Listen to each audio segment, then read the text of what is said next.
వచనమును మనం చదువుకుందాం. యెహోవా తన నీతిని బట్టి యెహోవా తన నీతిని బట్టి సంతోషము గలవాడై ఉపదేశ క్రమం ఒకటి గణపరిచి గొప్ప చేసెను. అందరూ కూడా అనండి, ఉపదేశ క్రమం ఒకటి గణపరచి గొప్ప చేసెను. అయినను ఈ జనము అపహరింపబడి దోపుడు సొమ్మాయను, దోచుకొనబడిన వారాయను. ఎవరును తప్పించుకొనకుండా వారందరూ గుహలలో చిక్కుబడి ఉన్నారు. వారు బందీ గృహములలో దాచబడి ఉన్నారు. దోపుడు పాలైరి విడిపించువాడెవడునూ లేడు. అపహరింపబడిరి తిరిగి రప్పించుమని చెప్పువాడు ఎవడునూ లేడు. అందరూ కూడా ఈ వాక్యమును మీరు గుర్తుపెట్టుకోండి. దేవుడు ఉపదేశ క్రమం ఒకటి ఘనపరచి గొప్ప చేశాడు. జాగ్రత్తగా ఈరోజు నేను చెబుతున్నటువంటి వాక్యము అన్నింటికీ సమాధానముగా మనకు అత్యవసరమైనటువంటి సందేశం. ఇది ఈ వారం మొదలుపెట్టినటువంటి సందేశము కాదు. గత 2 వారాల నుంచి ప్రభువు మనతో మాట్లాడుతున్నాడు. ద రైట్ టైం, సరి అయిన సమయంలో మనము ఈ వాక్యం యొక్క అర్థం చేసుకొనబోతున్నాం ఇప్పుడు. హల్లెలూయా. అసలు ఈ వాక్యమును దేవుడు ఎందుకు మాట్లాడాడు, ఈ వాక్యమును దేవుడు ఎందుకు చెప్పమన్నాడో ఈ దినమున మీకు అర్థం కాబోతుంది. Amen. God's reveals the secret of his things. ఆయన తన యొక్క ఉద్దేశములను విడుదల చేస్తూ ఉంటాడు. మనం ఎక్కడికి వెళుతామో, ఎక్కడ అరైవ్ అవుతామో వి డోంట్ నో, మనకు తెలియదు. కాబట్టి ఈ మధ్యాహ్న కాల సమయంలో చాలా జాగ్రత్తగా ఈ వర్తమానమును మీరందరూ కూడా వినవలసిన అవసరత ఉన్నది. దేవుడు ఏర్పాటు చేసింది ఉపదేశ క్రమమును దేవుడు ఏర్పాటు చేశాడు. ఆ ఉపదేశ క్రమమును దేవుడు ఘనపరచి గొప్ప చేశాడు. ఉపదేశించువాడు యాజకుడు, ఉపదేశించువాడు ప్రవక్త, ఉపదేశించువాడు అపోస్తలుడు, ఉపదేశించువాడు కాపరి, ఉపదేశించువాడు సువార్తికుడు. 5-fold ministry in the chapter Ephesians 4. ఎఫెసీ పత్రిక 4వ అధ్యాయములో కనబడుతున్నటువంటి క్రమమును మీరు చూడండి. ఎఫెసీ పత్రిక 4వ అధ్యాయములో కనబడుతున్నటువంటి క్రమమును మీరు చూడండి. 4 ఎఫెసీ పత్రిక 4వ అధ్యాయము 13వ వచనమును మీరు చూడండి. పరిశుద్ధులు సంపూర్ణులగునట్లు. ఇంత మాత్రమే కాదండి, 11 నుంచి చదవండి. మనమందరమును విశ్వాస విషయములో దేవుని కుమారుని గూర్చిన జ్ఞాన విషయములో ఏకత్వము పొంది. అందరూ కూడా చూడండి, ఏ తత్వం పొందాలి? ఏకత్వమును పొందాలి. ఏ విషయములో అండి? చెప్పండి. దేవుని కుమారుని గూర్చిన జ్ఞాన విషయములో. ఏ విషయంలో? అందరు యవనస్తులు బాగా గుర్తుపెట్టుకోవాలి. రాబోతున్నటువంటి తరానికి, ఆ రాబోతున్నటువంటి తరములో పరిచర్య చేయుటకు దేవుడు మిమ్మల్ని లేపబోతున్నాడు. కాబట్టి be careful, be alert. God is coming soon. దేవుడు రాబోతున్నాడు. మనము కొన్ని మూలములు తెలుసుకోవాలి. సంపూర్ణ పురుషుడు, జ్ఞాన విషయములో ఏకత్వము రావాలి. అంటే జ్ఞానము సంఘానికి అవసరం. ఎందుకు అవసరం? ఇహలోక సంబంధమైన దేవత వారి మనోనేత్రములకు గ్రుడ్డితనము కలుగజేసింది కాబట్టి ప్రత్యేకించబడిన వారు తప్పకుండా జ్ఞానము కలిగి ఉండాలి. ఎవరు? ప్రత్యేకించబడిన వారు జ్ఞానమును కలిగి ఉండాలి. అసలు ఒక విషయంలో చెప్పాలంటే అసలు జ్ఞానం అనేది ఎందుకు? జ్ఞానం యొక్క అవసరత ఏమిటి? నాకేమొద్దయ్య గారు ఉపదేశం వద్దు, ఉపదేశ క్రమం వద్దు, నాకు తెలిసినంత వరకు భయభక్తులు కలిగి ప్రార్థన చేసుకుంటా స్తోత్రం స్తోత్రం స్తోత్రం స్తోత్రం అనుకుంటుంటా అంటే మరుండు. దానికి అపోస్తలుడు ఎందుకు? దానికి కాపరి ఎందుకు? దానికి సువార్తికుడు ఎందుకు? దానికి ప్రవక్త ఎందుకు? ఉపదేశకుడు ఎందుకు? మీరందరు రోజు పొద్దున్న లేచి ఒక స్తోత్రోచ్చారణ చేసి ప్రార్థన చేసుకుంటూ బ్రతికేసేయండి. ఆదివారం అనేది ఎందుకు? అసలు మనం ఆదివారమున ఎందుకు మందిరములో కలుసుకొనాలి? అర్థమవుతుందండి? అర్థమవుతున్న వారి చేతులు ఎత్తండి, స్తోత్రం చెప్పండి. Be careful. అసలు ఆదివారమున దేవుని మందిరములో మనం ఎందుకు కలుసుకోవాలి అంటే దేవుని కుమారుని గూర్చిన జ్ఞాన విషయములో ఏకత్వం పోవాలి. ఎవ్రీబడి, ప్రతి ఒక్కడు కూడా పీక్ లెవెల్కి వెళ్ళాలి. దేవుని జ్ఞాన విషయంలో పీక్ లెవెల్, పీక్ స్టేజ్ అక్కడికి వెళ్ళాలంటే జ్ఞానము యొక్క పరాకాష్ఠ స్థాయికి చేరాలి. ఎందుకు? కొరింథీ పత్రిక ఎందుకు చేరాలి అంటే అక్కడ కొన్ని కనబడతాయి, కొన్ని మట్టివి, కొన్ని వెండివి, కొన్ని బంగారువి అనే విషయం చెప్తారు. చూడండి నాన్న, చూర్రా.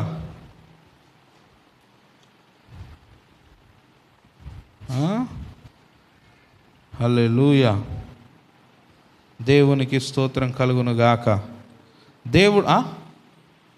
దేవుడు తన సంఘమును కట్టే కార్యక్రమములో పౌలు గారు చెబుతాడు, కొన్ని వెండియు, కొన్ని బంగారువి, కొన్ని కొయ్యకాలు. చూడండి. మొదటి కొరింథీ పత్రిక 3వ అధ్యాయము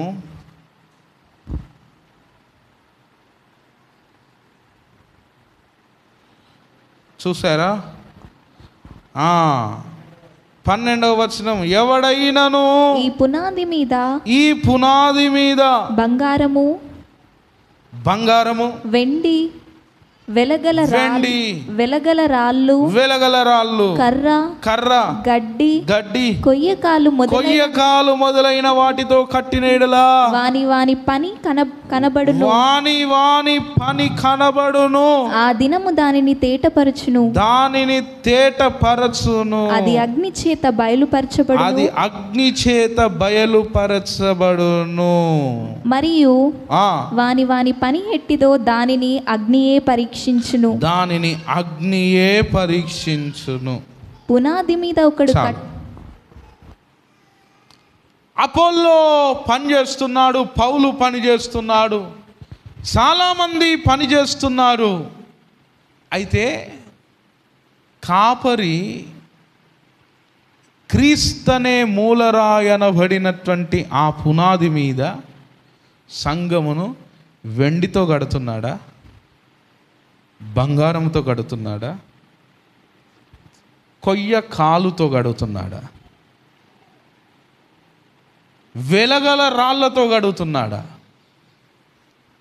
ఎవని పని ఎట్టిదో అగ్ని చేత పరీక్షించబడును. ఎందుకండి అంటే సంఘ వధువులో మనము అవయవాలమై ఉన్నాం. ఏమై ఉన్నాం? అవయవము అనగా బాడీలో ఉన్నటువంటి అవయవాలు. ఇందులో హార్ట్కు ఒక ప్రత్యేకమైన స్థానం ఉంటుంది, కిడ్నీస్కి ఒక ప్రత్యేకమైన, లివర్కి ఒక ప్రత్యేకమైన, బ్రెయిన్కి ఒక ప్రత్యేకమైన, కాళ్ళకు, చేతులకు, వేళ్ళకు అన్నిటికీ కొన్ని కొన్ని స్థానాలు ఉంటాయి. సంఘములో ఒక ప్రత్యేకమైన గుంపును తయారు చేయుటకు ఒక మాస్టర్ అవసరం. ఎందుకు ఆ మాస్టర్ అవసరం అంటే, దేవుని సంఘ వధువులో బ్రెయిన్గా నిన్ను పెడతాడు దేవుడు. ఒక గుంపును తయారు చేసి దేవుని సంఘ వధువులో ఒక బ్రెయిన్, దేవుని సంఘ వధువులో గుండె లాంటి వారు, దేవుని సంఘ వధువులో కన్నుల లాంటి వారు. ఇది వ్యూహిత సైన్య సమభీకర రూపిణి. ఇది అందరికీ తెలియాలి. ఇది చాలా బేసిక్ అండి, ఇదేం పెద్ద మర్మమేం కాదు. ఈ జ్ఞానం ఎందుకు అంటే, మీరిక్కడ తయారవుతూ జ్ఞానమును పొందుకుంటున్న కొలది సంఘ వధువులో ఒక ముఖ్యమైన అవయవముగా మీరు తయారవుతారు. దేవుని సంఘ వధువులో ఒక ప్రాముఖ్యమైన అవయవముగా నీవు తయారు కావాలి. ఒకడేమో వెలగల రాళ్ళుగా ఉంటాడు, ఒకడు గడ్డి, కర్ర, కొయ్య కాలువలే ఉంటాడు.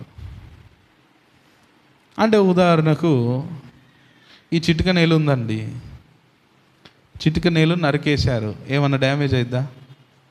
చిటిక నేలు పోతుంది అంతే తప్ప బతుకుతామా సత్తామా చెప్పండి? ఈ చిటిక నేలు ఇట్లా గట్టిగా పట్టేసుకొని ఇరగొట్టారు, ఏమన్నా అవుతుందా? మా అంటే నొప్పిలేస్తుంది. అదే బ్రెయిన్ ఒకసారి ఇలా టచ్ చేయండి, ఏమవుతుంది? సిస్టమ్ మొత్తం ఖరాబ్ అవుతుంది. వానికి ఏమవుతుంది? మెంటల్ ఎక్కిపోతుంది. దేన్ని ముట్టుకుంటే? బ్రెయిన్ను ముట్టుకుంటే. బ్రెయిన్ అనేది చాలా విలువైనది. సంఘములో ఉన్నటువంటి విశ్వాసులు కూడా కొందరు విలువైన విశ్వాసులుగా ఉంటారు, కొందరు గడ్డి, కర్ర, కొయ్య, కాలువలే ఉంటారు. కొందరు వెలగలిగిన రాళ్ళు ఉంటారు, కొందరు సాధారణమైన వారు ఉంటారు. ఒక పునాది మీద కట్టాలి సంఘాన్ని.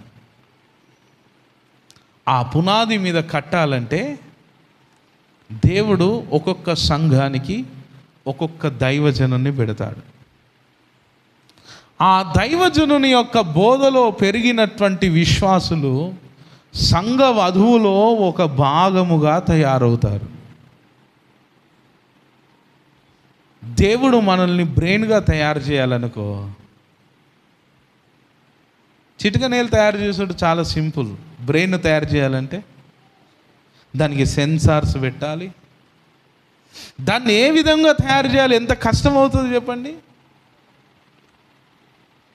అటువంటి ఉన్నతమైన వ్యక్తిత్వం కలిగినటువంటి ఆత్మ కలిగిన గుంపును ఒకవైపు పౌలు సిద్ధపరుస్తున్నాడు, మరోవైపు అపోల్లో సిద్ధపరుస్తున్నాడు. ఒక్కొక్కరి అంతస్తు చొప్పున వారికి తమ తమ దైవజనులను దేవుడు ఏర్పాటు చేసి పెట్టాడు.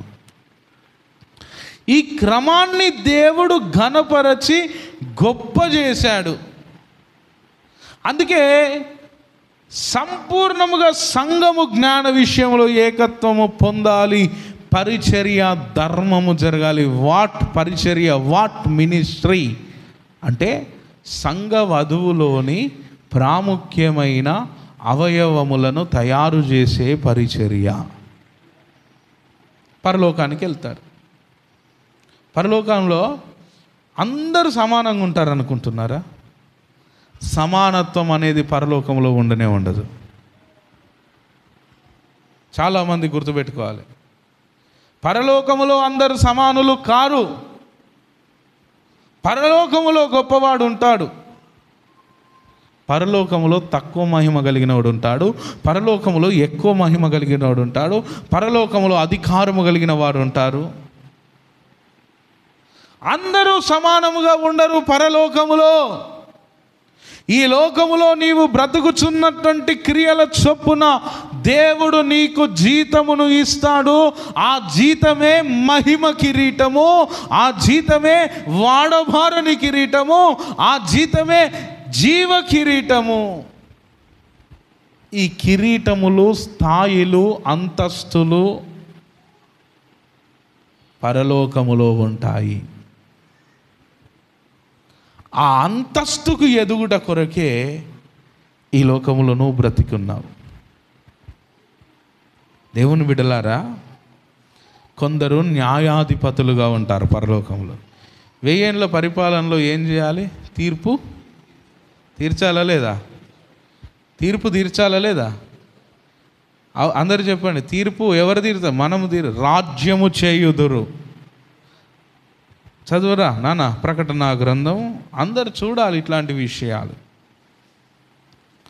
ప్రకటన గ్రంథము 20వ అధ్యాయం 20వ అధ్యాయము 4వ వచనం చూడండి. దేవుని వాక్యము నిమిత్తమును శిరచ్ఛేదనము చేయబడిన వారి ఆత్మలను చూచి తిని వారు బ్రతికిన వారై 1000 సంవత్సరములు క్రీస్తుతో కూడా రాజ్యము చేసిరి. 1000 సంవత్సరాలు క్రీస్తుతో కూడా రాజ్యము చేసిరి. ఆ 1000 సంవత్సరములు గడుచు వరకు కడమ మృతులు బ్రతకలేదు. మొదటి పునరుత్థానం. ఈ మొదటి పునరుత్థానంలో మనం లేచి ఏం చేయాలి? మళ్ళా టమాటా బెండకాయ వండుకోనిక, దొండకాయ కూర వండుకోనిక, రాజ్యము చేయుట కొరకు మనము లేపబడబోతున్నాం. అయ్యగారు, అసలు పునరుత్థానం ఎందుకురా బన్నీ? పునరుత్థానం ఎందుకు నానా? పునరుత్థానం ఎందుకంటే క్రీస్తుతో కూడా రాజ్యము చేయుట కొరకు పునరుత్థానం. మరి యేసయ్యతో కూడా నువ్వు కలిసి రాజ్యము చేయాలంటే నీకేం అవసరం చెప్పండమ్మా? చెప్పురా.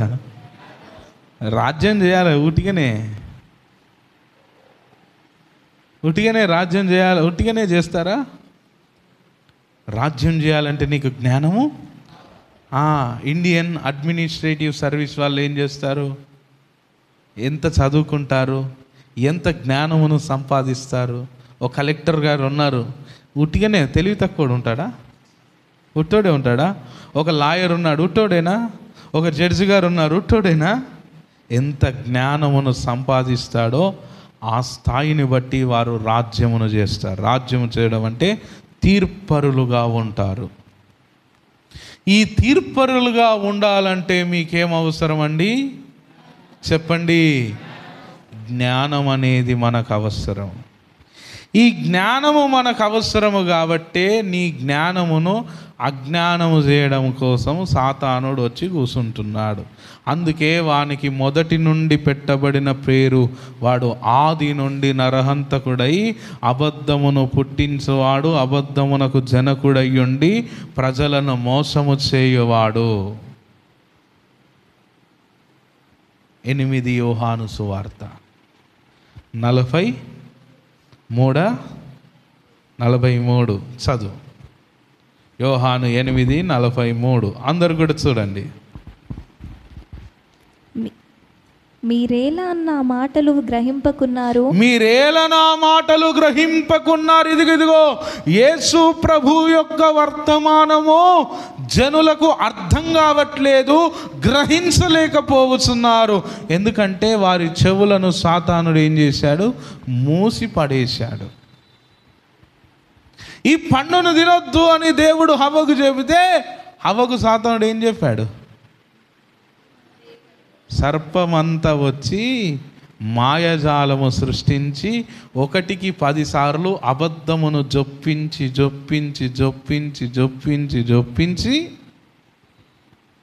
దేవుని మాటను వినకుండా చేశాడు. అందుకేనట అబద్ధము సత్యము ప్యాంట్ షర్ట్ వేసుకొని బయటికి వచ్చేలోపు అబద్ధం అంతా ఊరంతా చుట్టుముట్టుకొని వస్తుందట. డాక్టర్ బిఆర్ అంబేద్కర్ కూడా చెప్పాడు, సత్యమును ప్రకటించకపోతే పదే పదే జనులు అబద్ధమును ప్రచారము చేయుట వలన ప్రజలు అబద్ధమునే సత్యం అనుకునే ప్రమాదం ఉంటుంది. కాబట్టి సమీకరించు, బోధించు. ఎక్కడ అంబేద్కర్ స్టాచ్యూ కనిపించినా అక్కడ చూడండి, సమీకరించు, బోధించు అని ఉంటుంది. దేన్ని బోధించాలి? సత్యమును బోధించాలి. ఎడ్యుకేట్ దెమ్, వారికి జ్ఞానమును ఇవ్వాలి. ఇప్పుడు సర్పం మాటలాడి మాటలాడి మాటలాడి మాటలాడి మాటలాడి మాటలాడి బుర్రంతా తిన్నది. కాబట్టి దేవుని మాట హవ్వకు అర్థమవుతుందా? అర్థమవుతుందా? చెప్పండి అమ్మా, చెప్పండి. అర్థమవుతుందా? అవుతుందా? అర్థమైందా? కాదు తల్లి. అబద్ధమంతా నీ మనసులో నింపిన తర్వాత సత్యం నీకు అర్థమవుద్దా? కాదు. అందుకే మీరేల నా మాటలు గ్రహింపకున్నారు అని చెప్పుచు చదువమ్మా. మీరు నా బోధ విననేరకుండుట వలననే. అయ్యయ్యో, నా బోధను వింటలేరు. నేను చెప్పేది మీకు అసలు అర్థం కావట్లేదు. నేను చెప్పేది మీరు అసలు గ్రహించలేకపోతున్నారు. మీరు మీ తండ్రి యగు అపవాది సంబంధం. ఎందుకు అంటే అపవాదితో సాంగత్యం చేస్తున్నారు, అబద్ధాలాడేతో సాంగత్యం చేస్తున్నారు. అబద్ధాలు చెబుతూ ఉంటే మీరు వింటూ ఉన్నారు, చెబుతూ ఉంటే వింటూ ఉన్నారు, వింటూ ఉన్నారు, వింటూ ఉన్నారు. మీ మనసంతా కూడా కల్మషముతో నింపబడింది. మీ తండ్రి దురాశలు నెరవేర్చగోరుచున్నారు. ఆది నుండి వాడు నరహంతకుడై ఉండి. ఒక్క మాట అండి, తండ్రి దురాశ అంటే అపవాది యొక్క దురాశ. ఏంటి వాని దురాశ? ఏంటి? ఆదాము అవ్వ దేవదూతలు కావాలనా వాని ఆశ? ఏం ఆశ వాని ఆశ? ఏదేను నుంచి వెళ్ళగొట్టబడాలి. కానీ వాడు ఏం చెబుతున్నాడు? మీరు దేవదూతలు అవుతారు, మీరు దేవదూతలు అవుతారు, రోజు దేవునితో సావాసం చేస్తున్నారు. తప్పు. ఆయన చెప్పేది తప్పు. మీరు ఆ పండు తిని చూడండి, మీరు ఆ పండు నమిలి చూడండి, మీరు ఆ పండు రుచి చూడండి, ఎంత అద్భుతమో. ఇవన్నీ చెప్పాడు. లాస్ట్కి ఎవరి దురాశ నెరవేర్చబడింది? సాతాను దురాశ. వీళ్ళు దేవదూతలు అయ్యారా, వెళ్ళగొట్టబడ్డారా? చెప్పండి, చెప్పండి. వెళ్ళగొట్టబడ్డారు. సాతానుడు అబద్ధం ఒక్కసారి ఆడాడు, క్షణక్షణం అబద్ధం ఆడతాడు. సర్పము తన మాటల చేత, కుయుక్తి చేత హవ్వను మోసము చేసిందట. పదే పదే పదే పదే పదే పదే పదే పదే పదే పదే చెప్పి చెప్పి చెప్పి ఇటువంటి సాతాను సంబంధులు. సాతానుడు హవ్వ దగ్గరికి ఏ రూపంగా వచ్చాడు? చెప్పండి అమ్మా, చెప్పండి, చెప్పండి. పండుకున్నారా ఏంది? దేంతో వచ్చిండు? సర్పము కాదు, అప్పము అన్నట్టు పడుతుంది. సర్పమా అప్పమా? సర్పము రూపమున వచ్చినట్టుగానే వాడు ఏదో ఒక రూపమున నీ దగ్గరికి వచ్చి ఒకటే బొరులిస్తాడు. చెప్పి చెప్పి చెప్పి చెప్పి చెప్పి చెప్పి నీ మనస్సును పాడు చేస్తాడు.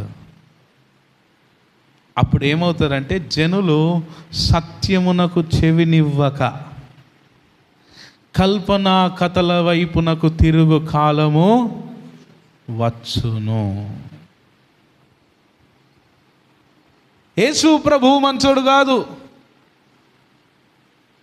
అని చెప్పి చెప్పి చెప్పి చెప్పి చెప్పి అందరినీ యేసయ్యకు దూరం చేశాడు. యేసయ్యతో ఉన్నది 12 మంది శిష్యులు మాత్రమే. యేసయ్య ద్వారా లబ్ధి పొందిన వాళ్ళు అనేకులు. కానీ ఆఖరికి యేసు ప్రభుతో ఉన్నది ఈ 11 మంది, ఈ 12 మంది మాత్రమే. అసలు ఎటువంటి అభ్యంతరమును కలుగజేస్తాడంటే అసలు ఒక అద్భుతమైన విషయము, యెషయా గ్రంథం మీరందరూ కూడా తీయండి. నేను ఒక విషయాన్ని మీకు చూపిస్తాను. యెషయా గ్రంథము ఎన్నో అధ్యాయము నాకు గుర్తుకు రావట్లేదు. I clear. యెషయా గ్రంథము 8వ అధ్యాయము 14వ వచనం చూడండి. అయితే అమ్మ ఆయన చూస్తున్నారా ఇశ్రాయేలు తల్లి? యొక్క 2 అర్థమవుతుందా? కుటుంబములకు 8:14 అయితే ఆయన ఇజ్రాయేలు యొక్క 2 కుటుంబములకు తగులు రాయిగాను అభ్యంతరము కలిగించు బండగాను ఉండును. అభ్యంతరము కలిగించు బండగాను ఉండును. ఎందుకు అంటే ఆయన అర్థం కాడు.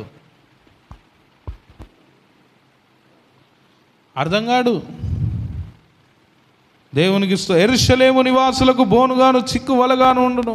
అనేకులు వాటికి తగిలి తొట్రిల్లుచు పడి కాళ్ళు చేతులు విరిగి చిక్కబడి పట్టబడుదురు. అభ్యంతరాలు వస్తాయి. హే ఇతడు యూదుడు, మరి ఎవరితో మాట్లాడుతున్నాడండి? సమరయ స్త్రీతో మాట్లాడుతున్నాడు. ఇతడు యూదుడు, సుంకపు గుత్తాదారుడైన జక్కయ్య ఇంట్లో ఛీ ఎంత గలీజ్ అండి! బుద్ధున్నదా అండి? కుల ప్రతిష్ట తెలుసా అండి?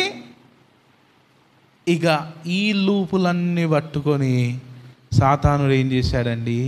ప్రచారము చేశాడు. ఎందుకో తెలుసా? వాడు అబద్ధికుడు కాబట్టి. అభ్యంతరములు కలుగజేస్తూ ఉంటాడు.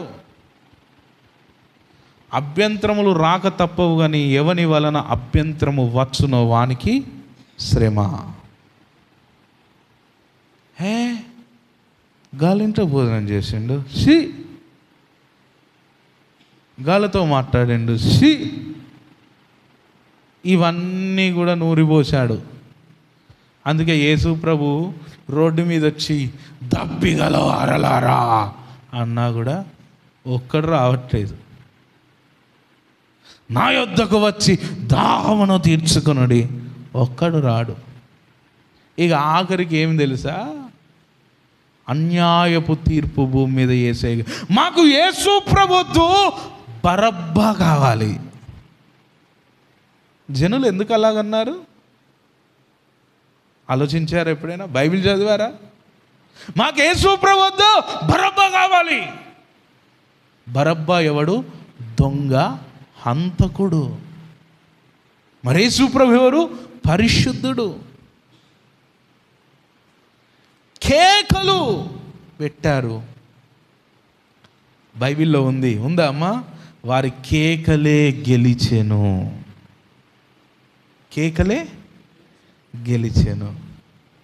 కేకలు గెలుస్తాయి. వారి కేకలే గెలిచెను. యేసు ప్రభువుని తీసుకెళ్ళి సిలువేసి పడేశారు.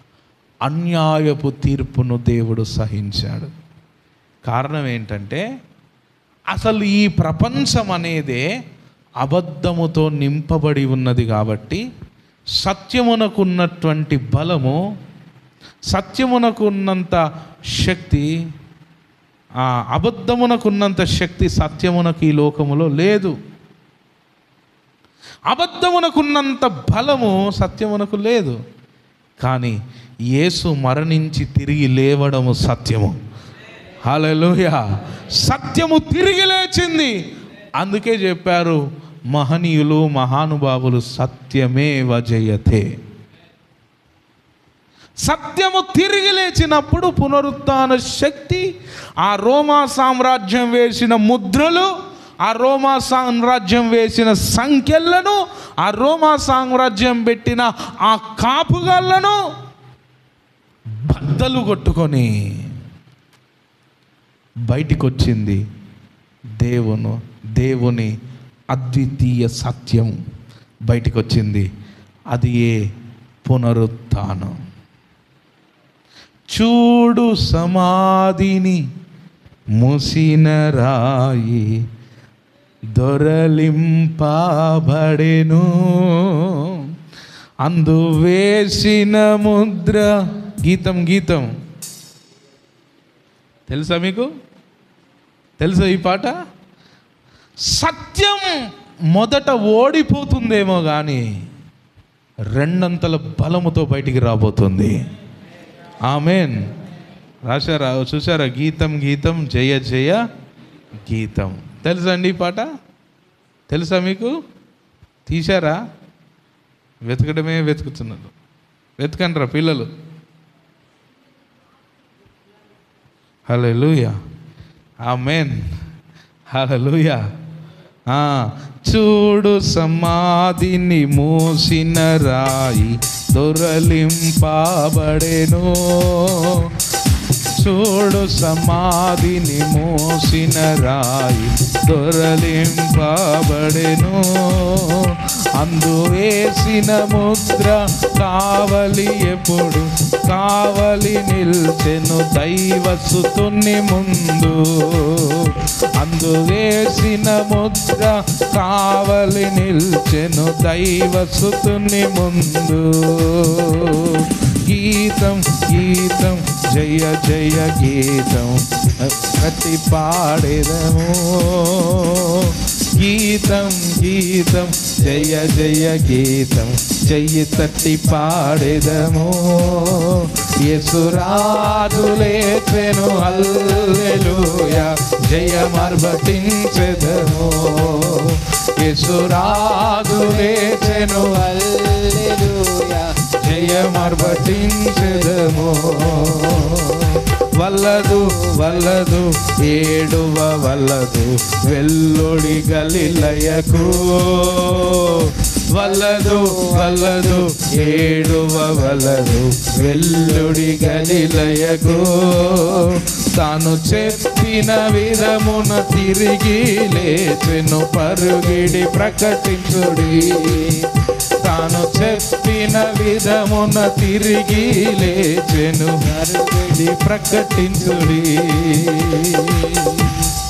యేసుప్రభుని అంతసేపు వెంబడించడం. యేసుప్రభుని వెంబడించాంరా, అయిపోయింది, చచ్చిపోయింది, ఇంకేంది అని ఇళ్ళల్లోకి పోయిండ్లు. కొందరేమో అరే మనిషి మంచోడే కానీ ఏం చేస్తాం, ఇక అన్నాడు, ఇక మనం ఆయన ద్వారా లబ్ధి పొందాం, ఇక ఆయనను వెంబడిద్దాంపా.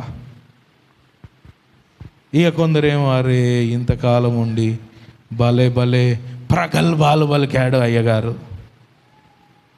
భలే మాటలు చెప్పాడు యేసు ప్రభు, పొడిశాడు.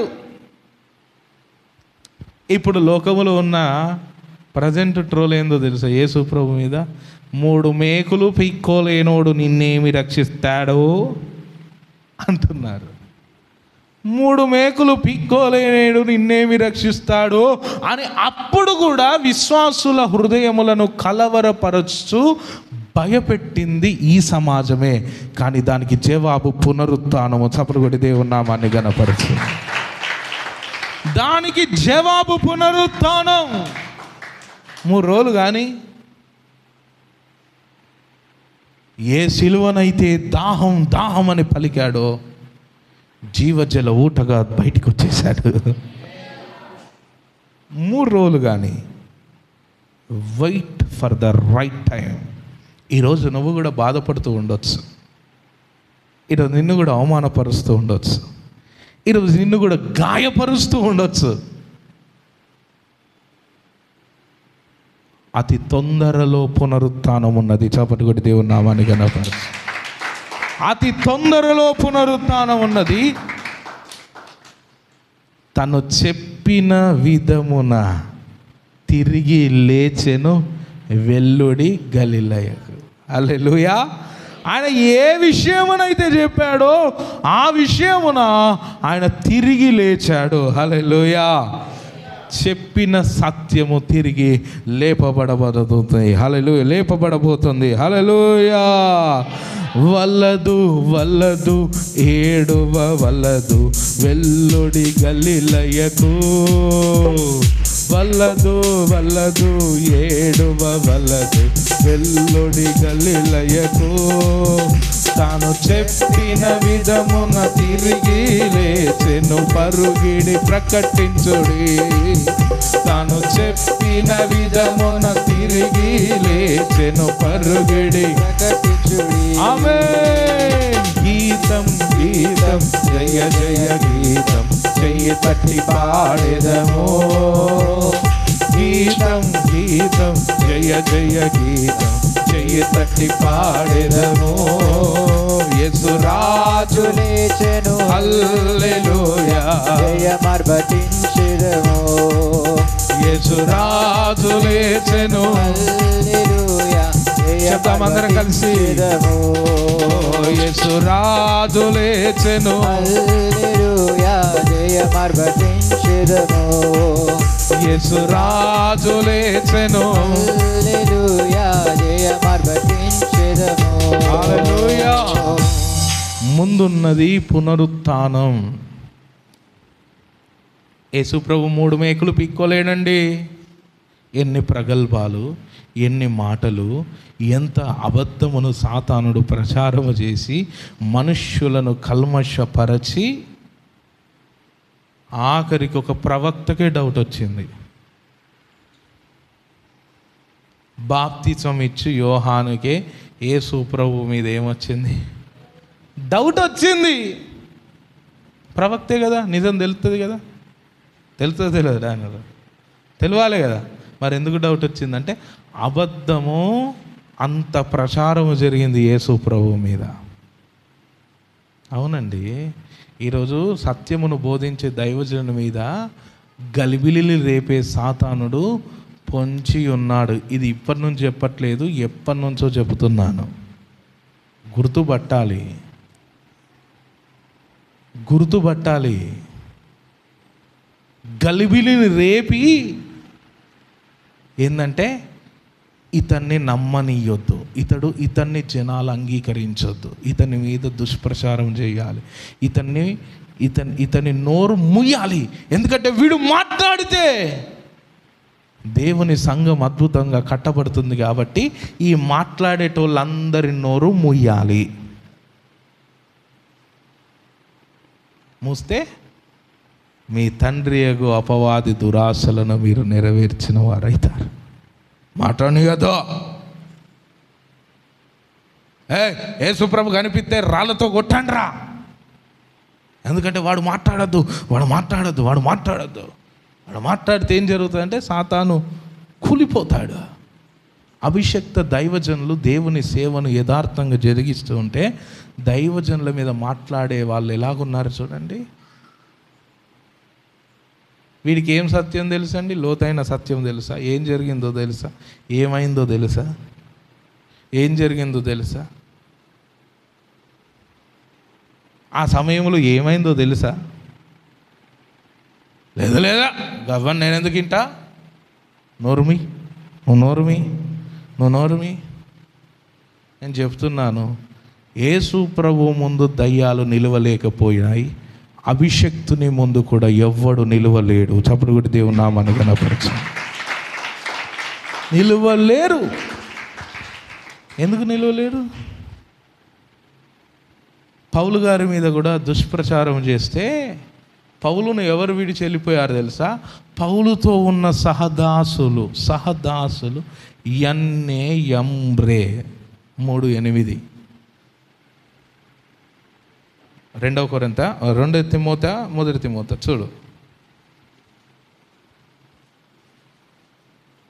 చూడండి అమ్మా.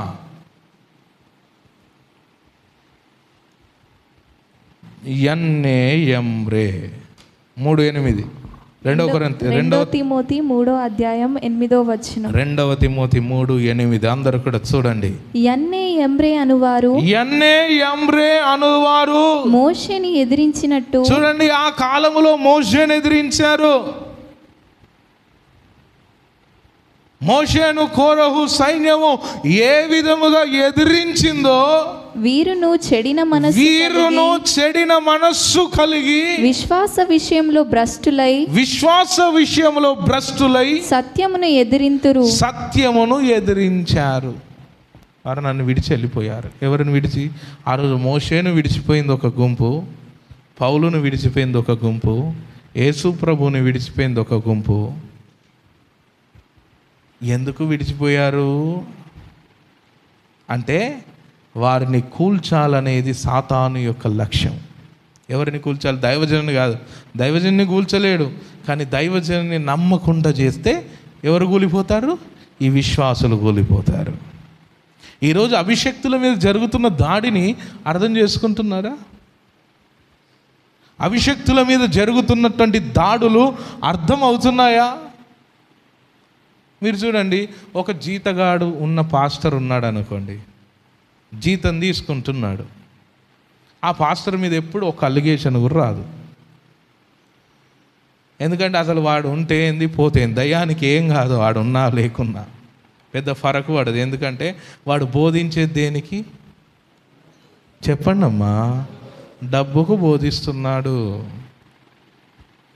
అందుకే అటువంటి వారి దగ్గర సమృద్ధి ఉంటుంది, అటువంటి దారి దగ్గర మస్తు మంది జనం ఉంటారు, అటువంటి దారి దగ్గర కూలర్లు ఉంటాయి, ఏసీలు ఉంటాయి, బండ్లు ఉంటాయి, వెహికల్స్ ఉంటాయి.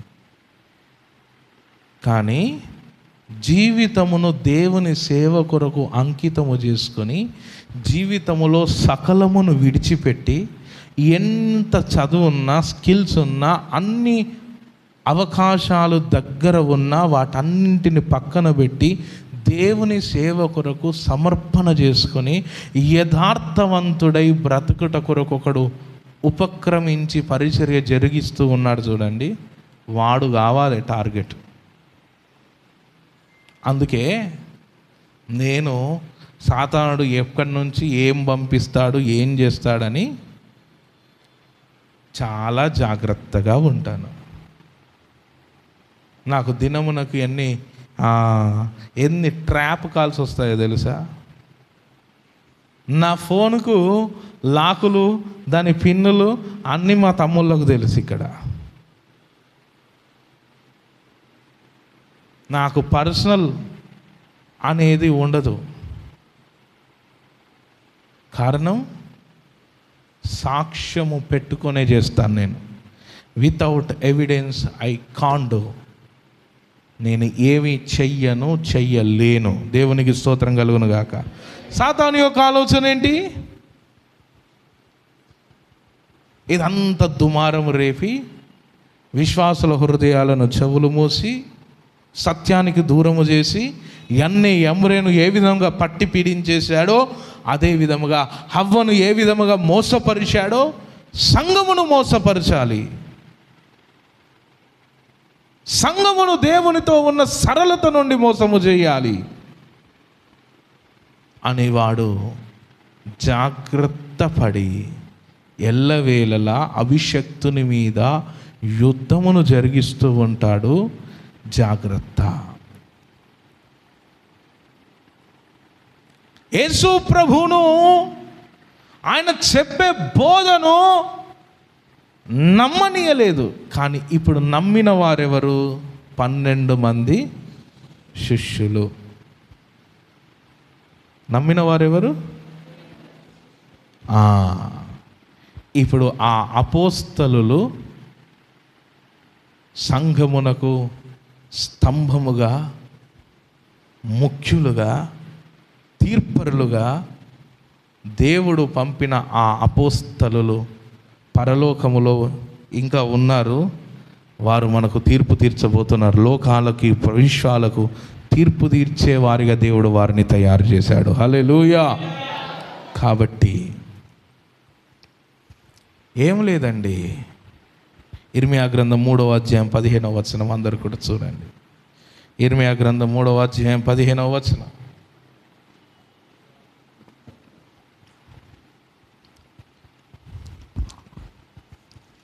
నాకిష్టమైన కాపరులను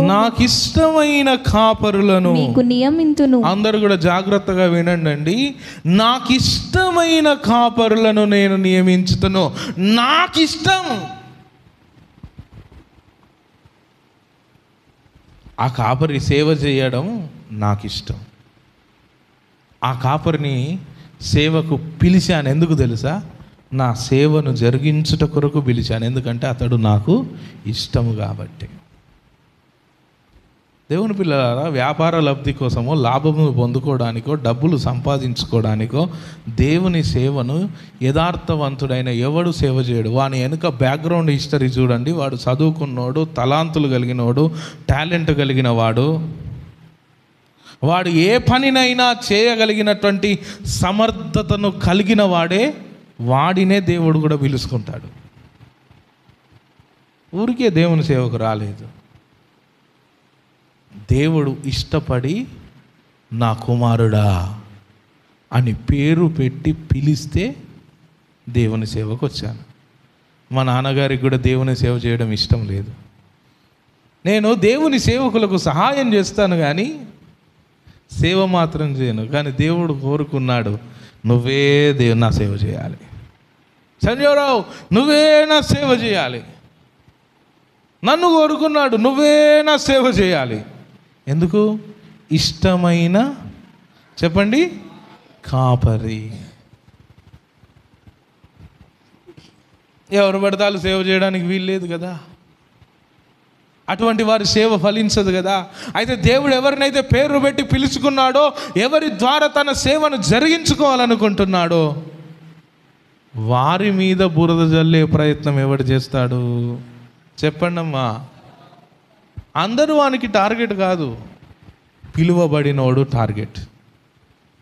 పైసల కోసం బోధించేవాడు టార్గెట్ కాదు. ప్రత్యేక పిలుపుతో తన జీవితాన్ని త్యాగము చేసుకొని దివారాత్రులు కష్టపడుతూ యథార్థముగా ప్రజల మధ్యలో జీవిస్తున్న వాని సాక్ష్యమును దెబ్బగొట్టడం ఎవరి టార్గెట్? సాతాను యొక్క టార్గెట్. దేవుని బిడలారా, అంత్య దినములలో సంఘము గ్రహించునుగాక. ఇక్కడ చూడండి, నాకు ఇష్టమైన కాపరులను నియమింతును. వారు జ్ఞానముతోను వివేకముతోను మిమ్ము నేలుదురు. చూడండి, జ్ఞానముతోనంట, చెప్పండి, వివేకముతోను. జ్ఞానము, వివేకము. అజ్ఞానులు కాదు. జ్ఞానం ఎందుకంటే మీకు జ్ఞానం ఇచ్చుట కొరకు, జ్ఞానం ఎందుకంటే తీర్పరులుగా తయారు చేయుట కొరకు, జ్ఞానం ఎందుకంటే వెలగల రాళ్ళుగా సంఘములో పాత్రలుగా మిమ్మల్ని తయారు చేయుట కొరకు జ్ఞానం. ఎందుకు జ్ఞానం? ఎందుకండి జ్ఞానం? ఎందుకు? సంఘమును వ్యూహిత సైన్య సమభీకరత్వముగా మార్చుట కొరకు, అలంకరించుట కొరకు. హేగే ఎస్తేరును అలంకరించినట్లుగా సంఘమును కాపరి అలంకరించాలి. అలంకరించుట కొరకే కాపరులను దేవుడు నియమించి ఉన్నాడు. వారు జ్ఞానముతో పరిపాలన చేస్తారు, వివేచనతో పరిపాలన చేస్తారు. ఇంకా అద్భుతమైన విషయం చూడండి, మీరు ఆ దేశంలో అభివృద్ధి పొంది విస్తరించు దినములలో జనులు యెహోవా నిబంధన మందసమని ఇకను చెప్పరు. అది వారి మనస్సులోనికి రాదు, దానిని జ్ఞాపకము చేసుకున్నారు.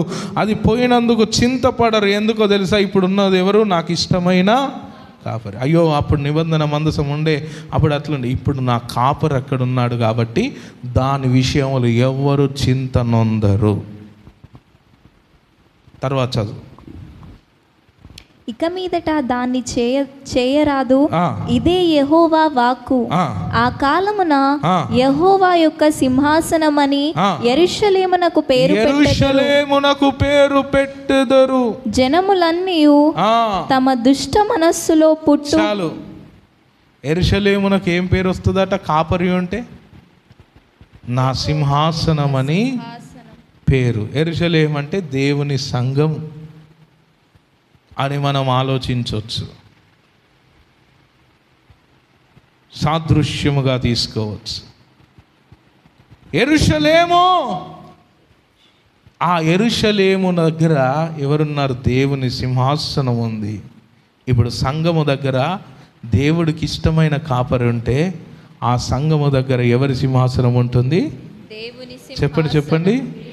అహరోను ధూపార్తి చేత పట్టుకొని తెగులు వస్తున్నా కొలది దానికి ఎదురుగా నడిస్తే తెగులు ఆగిపోయింది. కారణం ఏంటంటే అహరోను చేసే యాజకత్వము మీద దేవుని సింహాసనం వచ్చి కూర్చున్నది. ఎవడు పడితే వాడేసి తెగులు పట్టుకొని తెగులు ఆపలేరు. ఎందుకంటే అహరోను కర్ర మాత్రమే చిగురించింది. అహరోను దేవుని సేవను చేయాలి, అహరోనే దేవుని యాజకత్వమును చేయాలి. దేవునికి స్తోత్రం కలుగును గాక. ఈరోజు సంఘమా, మీరు పరిపూర్ణమైన జ్ఞానమును పొందుదురుగాక, పునరుత్థానమును పొందుదురుగాక, పునరుత్థానము కొరకు పరిగెడుదురుగాక. ఈరోజు ఏ పరిస్థితిలో మీరు ఉన్నప్పటికీ అతి తొందరలో మన ముందు పునరుత్థానం ఉన్నదని మీరు గ్రహించుదురుగాక. యెరూషలేమునకు దేవుని సింహాసనం అని జనులు పేరు పెడతారు. ఆ తర్వాత చూడండి, జనములన్నీయు తమ దుష్ట మనస్సులో పుట్టు మూర్ఖత్వము చొప్పున నడుచుకొనక యెహోవా నామమును బట్టి యెరూషలేమునకు గుంపులుగా కూడి వచ్చెదరు. త్వరలో జరగబోతున్న సంభవం. కడవరి కాలములో ఉజ్జీవమును దేవుడు తీసుకొచ్చినప్పుడు జనములన్నీయు తమ దుష్ట మనస్సులో పుట్టు ఆలోచన చొప్పున చేయక మారు మనస్సు పొంది సంఘానికి నడిపించబడబోతున్నారు. ఎవరు పరిచర్య చేయాలండి? ఇష్టమైన, చెప్పండి, ఎవరు పరిచర్య చేయాలి? ఇష్టమైన కాపరి చేస్తే జనులు దుష్ట మనస్సు నుండి తప్పించబడతారు. అందుకే యోహానుకి ఏమొచ్చింది? యేసు ప్రభు మీద, రాబో వాడవు నీవేనా. ఎంత నాయన? 11 మత్తయి 11:2. అందరు చూడండి. యేసు ప్రభువుకి ఎవరి మీద డౌట్? యోహానుకి ఎవరి మీద డౌట్ వచ్చింది? యేసు ప్రభు మీద. మరి ప్రవక్తే కదా, ప్రవక్తనే కదా, యోహాను ప్రవక్తే కదా, గ్రహించవచ్చు కదా. అంటే అబద్ధం అంతగా ప్రచారము జరిగింది. రాబోవాడవు నీవేనా 11:2 మత్తయి. క్రీస్తు చేయుచున్న కార్యములను గూర్చి యోహాను చెరసాలలో విని రాబోవాడవు నీవేనా, మేము మరియొకని కొరకు కనిపెట్టవలెనా. మేము మరి అయ్యా రాబోవాడవు నీవేనా, ఇంకొక ఆయన వస్తాడా? ఎందుకంటే వీఆర్ ఇన్ కన్ఫ్యూషన్. మేము సందేహిస్తున్నాం. మీరేనా? ఆ దేవుడు పంపింది నిన్నేనా? ఆ దేవుడు వాడుకునేది నిన్నేనా? ఆ దేవుని ద్వారా పిలువబడింది మీరేనా? ఇంకెవరైనా వస్తారా? నీవేనా అని యేసు ప్రభువును అడుగుట కొరకు అని యోహాను పంపాడు, శిష్యులను పంపాడు. ఆ తర్వాత యేసు వారిని చూచి మీరు వెళ్ళి విన్న వాటిని కన్న వాటిని యోహానుకు తెలుపుడి. గ్రుడ్డివారు చూపు పొందుచున్నారు. చూడండి, అయ్యో గ్రుడ్డివారు చూపు పొందుచున్నారు, కుంటివారు నడుచుచున్నారు, కుష్ఠరోగులు శుద్ధులగుచున్నారు, చెవిటివారు వినుచున్నారు, చనిపోయిన వారు లేపబడుచున్నారు, బీదలకు సువార్త ప్రకటింపబడుచున్నది. చాలు. ఇవన్నీ లక్షణాలు అక్కడ చెప్పు, ఆయన తెలుసుకుంటాడు. యేసుప్రభు చెప్పిన లక్షణాలు ఏంటంటే, గుడ్డోడు చూస్తున్నాడు, కుంటోడు నడుస్తున్నాడు, బీదలకు సువార్తమానం ప్రకటించడం, చచ్చిపోయేటోడు లేస్తున్నాడు. అభిషక్తుని గుర్తుపట్టేది దేని కొరకు? అభిషక్తుని యొక్క సూటును బట్టి కాదు, బూటును బట్టి కాదు, తిరిగే కారును బట్టి కాదు, ఉండే ఇల్లును బట్టి కాదు, వాడే సెల్ ఫోన్ను బట్టి కాదు గుర్తుపట్టేది. ఆయన ప్రసంగం చేస్తే జనులకు కనువిప్పు కలుగుతుందా? ఆయన ప్రసంగం చేస్తే జనులకు ఆదరణ కలుగుతుందా? ఆయన ప్రసంగం చేస్తే జనులు నెమ్మది పొందుతున్నారా? ఆయన ప్రసంగం చేస్తే దుష్ట మనస్సులో నుండి ఉన్నవారు తమ మనస్సును మార్చుకుంటున్నారా? ఆయన ప్రసంగం చేస్తే చావాలనుకుంటున్నాడు తిరిగి బ్రతుకుటకు తన జీవితమును మరలా కట్టుకుంటున్నాడా? ఇది చూడాలి. ఇవి చూస్తే అర్థమవుతుంది అసలు ఈయనేనా దేవుడు పంపింది కాదా. లేదండి, మా అయ్యగారు నల్ల ప్యాంట్ వేసుకున్నాడు, తెల్ల షర్ట్ వేసుకున్నాడు, అయ్యగారు ఎట్టయితాడు, గివా సొసైటీ. లేదండి, మా అయ్యగారు సెల్ ఫోన్ పట్టుకొని ఊకే సెల్ ఫోన్లోనే తిరుగుతూ ఉంటాడు, ఇవా చూసేది. లేదండి, మా అయ్యగారు కారు లేని ప్రయాణం చేయడు, ఇవా చూసేది. కారు లేకపోతే ఆటో, ఆటో లేకపోతే బండి, బండి లేకపోతే సైకిల్, సైకిల్ లేకపోతే నడక. ఇవన్నీ జరగకుండానే ఇక్కడ దాకా వచ్చారా?